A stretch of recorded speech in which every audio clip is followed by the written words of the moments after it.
फिलहाल इंडिया में जितने भी स्मार्टफोन्स हैं उनमें से 95% स्मार्टफोन्स एंड्रॉयड ऑपरेटिंग सिस्टम पर चल रहे हैं। बाकी के 4% आईओएस पर चल रहे हैं और बाकी के 1% कुछ और ऑपरेटिंग सिस्टम्स पर चल रहे हैं। अब मेजरली जितने भी स्मार्टफोन्स हैं वो एंड्रॉयड के ऊपर चल रहे हैं 95%। और एंड्रॉयड है गूगल का। तो गवर्नमेंट के हिसाब से इंडियन स्मार्टफोन इंडस्ट्री पर गूगल का डोमिनेंस है, यानी कि गूगल ही बेताज बादशाह है। गूगल के टक्कर में कोई दूसरा नहीं है। और जब भी कहीं पर कोई कंपटीशन नहीं होता है तो जो अकेला डोमिनेंट होता है वो कुछ गलत फायदे उठाने लग जाता है। और गवर्नमेंट के हिसाब से ऐसे कुछ फायदे गूगल ने भी उठाए हैं अपनी डोमिनेंस के। CCI competition commission of India ने गूगल के ऊपर 1300 करोड़ का चालान काट दिया। लेकिन पता है इसके पीछे की वजह क्या थी? चालान क्यों गूगल के खिलाफ लगाया गया? दरअसल एंड्रॉयड स्मार्टफोन्स में कई सारे ऐसे ऐप्स आते हैं जिनको कंज्यूमर डिलीट नहीं कर सकता। जैसे कि प्ले स्टोर को हम डिलीट नहीं कर सकते। अगर हमको किसी दूसरे ऐप से ऐप्स डाउनलोड करने हैं, किसी दूसरे ऐप स्टोर से ऐप डाउनलोड करने हैं, वो हम कर सकते हैं। लेकिन जो डिफ़ॉल्ट प्ले स्टोर है, हम उसको एंड्रॉयड स्मार्टफ़ोन से डिलीट नहीं कर सकते। तो ये डिलीट क्यों नहीं करने दिया जा रहा, इस बात के लिए गूगल को 1300 करोड़ का चालान भरना पड़ा है। गवर्नमेंट के हिसाब से हर यूज़र के पास अपनी एक फ्रीडम होनी चाहिए कि उसको अपने स्मार्टफ़ोन में क्या रखना है, क्या नहीं रखना है। उसके पास सारा कंट्रोल होना चाहिए अपने स्मार्टफ़ोन का। और ये तो हो गया एक केस। इसके अलावा करंटली एक केस गूगल के खिलाफ हाई कोर्ट के अंदर चल रहा है। वो केस क्या है वो भी सुनिए। प्ले स्टोर के ऊपर जो भी डेवलपर अपना ऐप डालता है, उस ऐप को कोई इंस्टॉल करता है। मान लीजिए एक डेवलपर ने एक ऐप प्ले स्टोर पर डाला, उस ऐप को मैंने इंस्टॉल किया। उस ऐप का हमको एक सब्सक्रिप्शन खरीदना पड़ेगा, तभी हम उस ऐप को यूज़ कर पाएँगे। तो मैंने वो सब्सक्रिप्शन खरीदा, मैंने ऐप के डेवलपर को पैसे दिए। अब वो पैसे ऐप के डेवलपर के पास सीधे नहीं जाएँगे, वो पैसे डेवलपर के पास जाएँगे गूगल से होते हुए।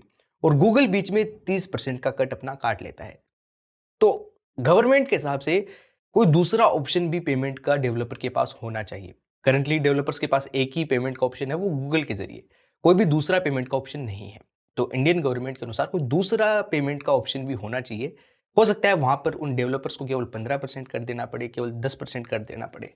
तो इसके चलते गूगल के खिलाफ एक केस चल रहा है। अभी इसका रिजल्ट आना बाकी है कि कोर्ट क्या फैसला सुनाता है। खैर, आप वापस आते हैं एंड्रॉयड ऑपरेटिंग सिस्टम पर। तो एंड्रॉयड ऑपरेटिंग सिस्टम की डोमिनेंस को खत्म करने के लिए इंडियन गवर्नमेंट INDOS नाम का एक ऑपरेटिंग सिस्टम लॉन्च करने जा रही है। INDOS एंड्रॉयड ऑपरेटिंग सिस्टम के जैसा ही होगा, लेकिन वो एंड्रॉयड ऑपरेटिंग सिस्टम से अलग होगा। अब ये इसलिए बनाया जा रहा है ताकि एंड्रॉयड की टक्कर में कोई दूसरा OS हो। लेकिन अब पता नहीं कि ये कब लॉन्च होगा, INDOS कब लॉन्च होगा, कैसा होगा, लॉन्च होने के बाद में ये यूजेबल होगा या नहीं होगा, कौन से स्मार्टफोन्स के अंदर INDOS इंडियन मेड OS आएगा। खैर, आएगा तो बहुत अच्छी बात है, लेकिन मुझे नहीं लगता कि फिलहाल 2-4 सालों में ये एंड्रॉयड को टक्कर दे पाएगा। क्योंकि एंड्रॉयड पिछले काफ़ी लंबे टाइम से अपने आप को धीरे-धीरे इम्प्रूव करता आ रहा है और आज वो इतनी अच्छी स्टेज पर है कि वो अच्छा ऑपरेटिंग सिस्टम है। बहुत साल लगे हैं एंड्रॉयड को इस एक अच्छे मुकाम पर पहुंचने के लिए। लेकिन INDOS अभी नया-नया आएगा।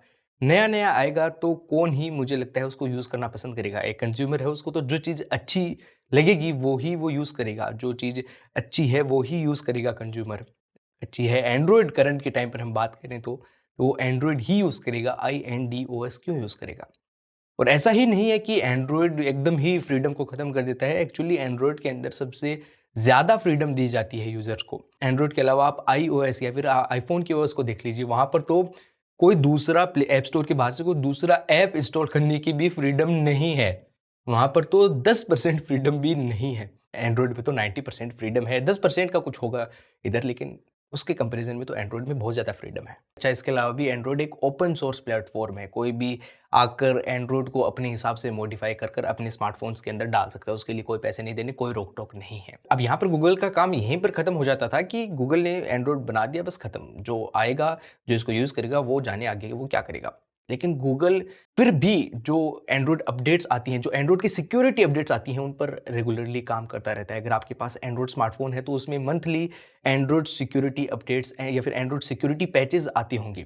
वो पैचेज़ आपके स्मार्टफ़ोन की कंपनी आपके एंड्रॉयड में पुश नहीं करती है, बल्कि गूगल उसमें मदद करता है। गूगल की तरफ से हर महीने या फिर हर 2-3 महीने में एक बार एंड्रॉइड के सिक्योरिटी पैचेस की अपडेट दी जाती है। ये गूगल के लिए करना कोई भी मैंडेटरी नहीं था, लेकिन यूज़र्स की सेफ्टी के लिए गूगल ऐसा करता है। इसके अलावा अगर गूगल नहीं करेगा ये सब, तो ये सब कुछ कंपनी को करना पड़ेगा, स्मार्टफ़ोन की कंपनी को करना पड़ेगा। इस काम के लिए उनको 5, 10, 20, 50 और डेवलपर्स और करने वाले हायर करने पड़ेंगे। उनको वो एक्स्ट्रा पैसे देने पड़ेंगे और जो उनको वो एक्स्ट्रा पैसे देंगे, वो कंपनी अपनी जेब से तो पैसे देगी नहीं, वो कंपनी पैसे लेगी स्मार्टफ़ोन की प्राइस बढ़ाकर। तो इनडायरेक्टली जो कंज्यूमर है, जो स्मार्टफ़ोन को यूज़ कर रहा है, उसकी जेब से वो पैसे जाएँगे उन और जो डेवलपर्स आएँगे उनके पास। बाकी अभी देखना है iNDOS कैसा निकलता है, एंड्रॉइड को टक्कर दे पाता है या फिर नहीं दे पाता है।